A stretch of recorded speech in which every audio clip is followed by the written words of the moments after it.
At 85, Cliff Richard finally tells the truth about George Harrison.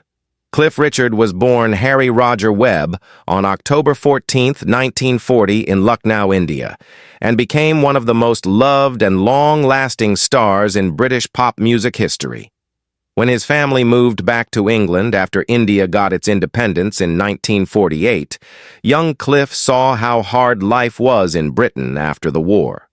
Growing up without much money in Cheshunt, Hertfordshire, he fell in love with American rock and roll, especially the music of Elvis Presley and Little Richard. That love for music turned an ordinary boy into one of the UK's biggest music stars.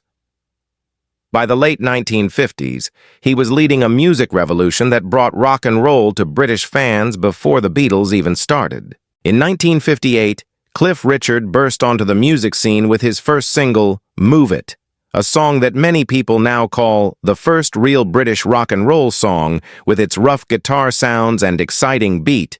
Move It made Cliff the UK's version of Elvis Presley. He and his band, the Drifters, who soon changed their name to the Shadows, became super famous and started a new era in music. The perfect mix of Cliff's smooth singing voice and the Shadows' amazing instrument playing created a special sound that topped the charts for years. Together, they released lots of hit songs, including Living Doll, Travelin' Light, Please Don't Tease, and The Young Ones, all of which captured what young people in the 1960s were feeling and made Cliff a teen heartthrob. When the British invasion of the mid-1960s took over the world, Cliff Richard managed to stay popular and respected even as music styles changed. Unlike many other singers from his time who disappeared when the Beatles became huge, Cliff adapted. His clean-cut look and flexible voice let him switch from pure rock and roll to pop love songs and even religious music. By the late 1960s, he was trying out softer sounds, scoring hits like Congratulations, which he performed at the Eurovision Song Contest in 1968, coming in second place, but becoming loved around the world. Cliff's ability to last became one of his special traits. He wasn't just a star for a short time, but an artist who grew older along with his fans over many years. Throughout the 1970s and 1980s, Cliff Richard had an amazing comeback. Songs like Devil Woman, We Don't Talk Anymore, and Dreaming brought him success with people of all ages.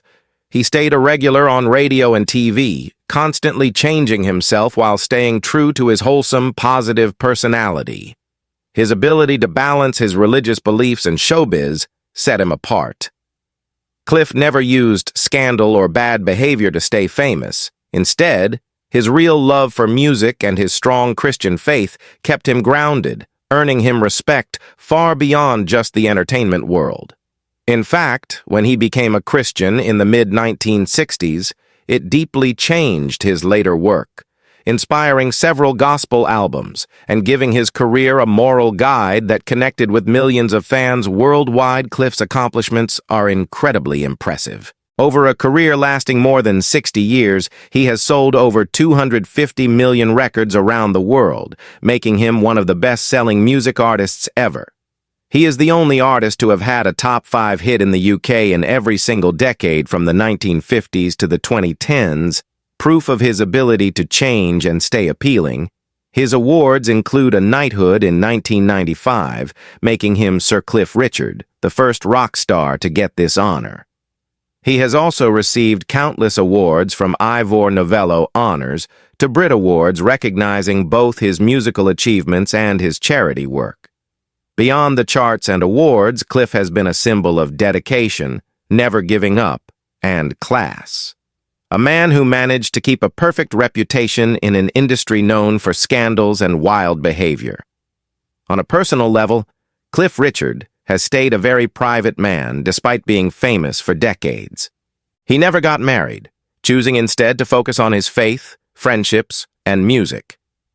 Over the years, he has split his time between homes in the UK, Barbados, and Portugal, enjoying a quieter life away from the spotlight when not performing. His humble nature and kindness have made fans and other performers love him. People who have worked with him often describe him as a total professional, always on time, always prepared, and always respectful of everyone on set or in the studio. Even in his later years, Cliff's energy and excitement have not decreased. He continues to tour, record, and connect with fans around the world. His concerts, filled with memories, joy, and heartfelt thanks, show an artist who still loves what he does and appreciates the people who have supported him for generations. When he steps on stage, he doesn't just perform songs. He celebrates a lifetime of music and memories shared with millions. In November 2013, Cliff Richard once again proved that his musical magic had not faded with time when he released the fabulous Rock and Roll Songbook, a lively tribute to the golden era that first shaped his amazing career. The album, a nostalgic yet energetic collection of timeless rock classics, captured the heart of the music style that had defined the early days of British pop fans. Old and new were happy to hear Cliff's unmistakable voice bring new life into legendary hits by the pioneers who had inspired him. The album's success was remarkable. It jumped to number 7 on the UK Albums Chart and was soon certified gold, proving again that Cliff Richard remained one of the most loved figures in British music, even after more than 50 years in the spotlight. 3 years later, in 2016, Cliff followed up with another high-spirited project, Just Fabulous Rock and Roll. This album continued the celebration of the music that made him a household name, blending a sense of youthful energy with the polished skill of a seasoned performer. It featured a mix of fresh interpretations and heartfelt tributes, including a touching virtual duet with his late friend Elvis Presley, a moment that stirred deep emotions among fans around the world. The album's performance was proof of Cliff's lasting popularity. It climbed even higher on the UK Albums Chart, reaching number 4 and sold over 100,000 copies across the country. Few artists in history have managed to keep such consistent success across so many decades. But Cliff's timeless voice and genuine passion for his craft continued to shine. In the years that followed, Cliff showed no signs of slowing down. He released Rise Up in 2018, his first album of original material in nearly 14 years, marking a triumphant return to songwriting. The album's title reflected his never-give-up spirit and his ability to overcome challenges with grace and determination. Fans and critics alike praised its uplifting themes and dynamic sound, and once again it rose into the UK Top 10. He followed this success with music.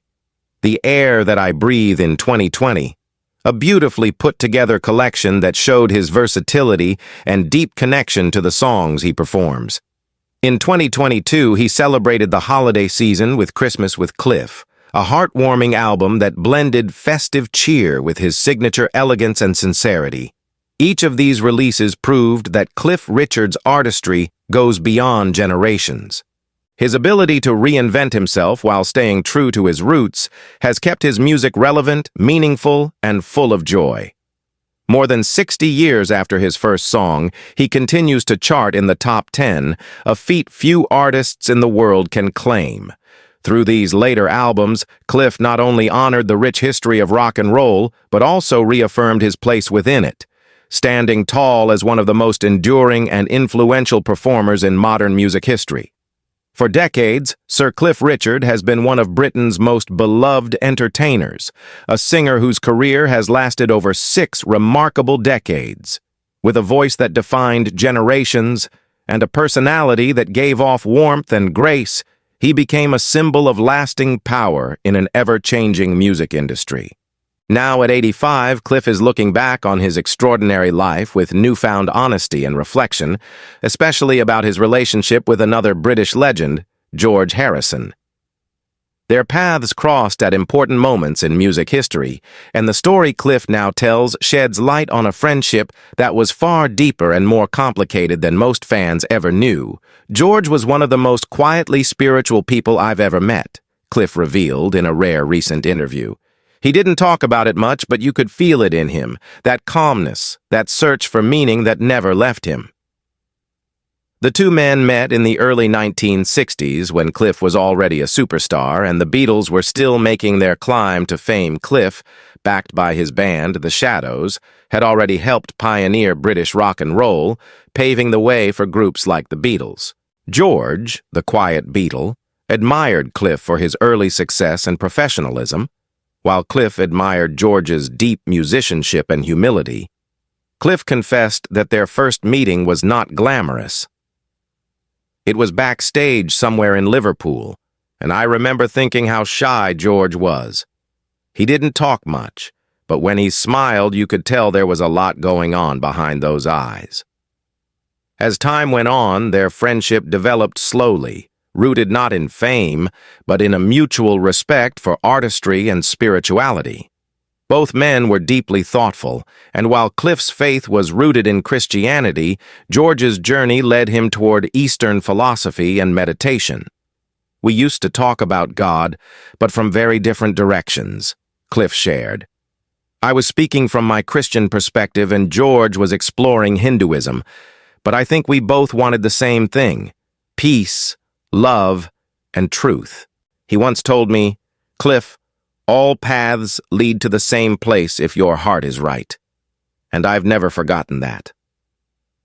These conversations, according to Cliff, were some of the most meaningful of his life. Despite different beliefs, there was no argument or debate, only respect and curiosity. As fame intensified for both, their lives took different turns.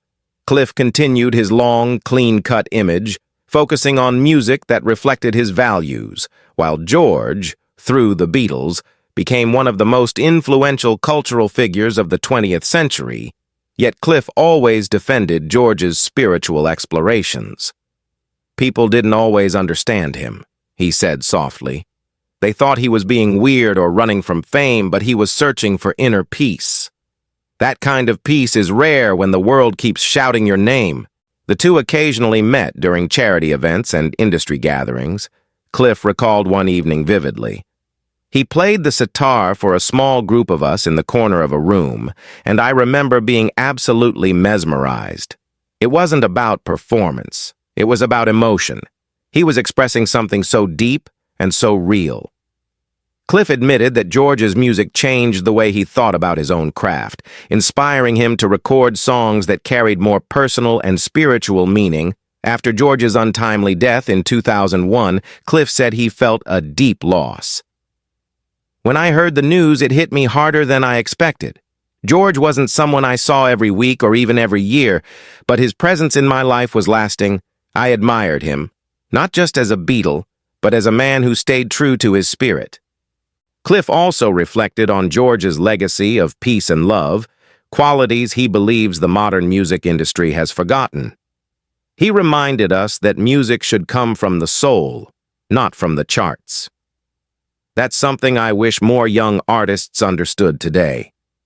Cliff also admitted that in some ways he envied George's ability to step away from the spotlight. "George had that courage to say, 'I've had enough.' I never quite managed that. I loved performing too much, maybe. But I admired how he could disappear into his garden, play his guitar, and just be himself." It was a humility Cliff found inspiring and perhaps a little haunting, a reminder of how fame can both lift you up and trap you. Now, at 85, looking back on a lifetime of music, faith, and friendship, Cliff says he feels grateful more than anything. "I'm thankful that I got to know him, the real George, not the Beatle, not the icon, but the gentle man who wanted to make sense of life like the rest of us." His voice trembled slightly as he added, "We were two very different souls walking the same road, and I'll always be grateful for that connection." In his twilight years, Cliff Richard's reflections on George Harrison reveal not only admiration for a fellow artist, but also a deep understanding of human connection, one that goes beyond fame, music, and even religion. Their friendship, quiet yet enduring, stands as proof of the shared spirit of two men who sought harmony, not just in their songs, but in their souls. And now, with the honesty that comes only from age and wisdom, Cliff's words serve as a moving tribute to a bond that still resonates in the heart of music history.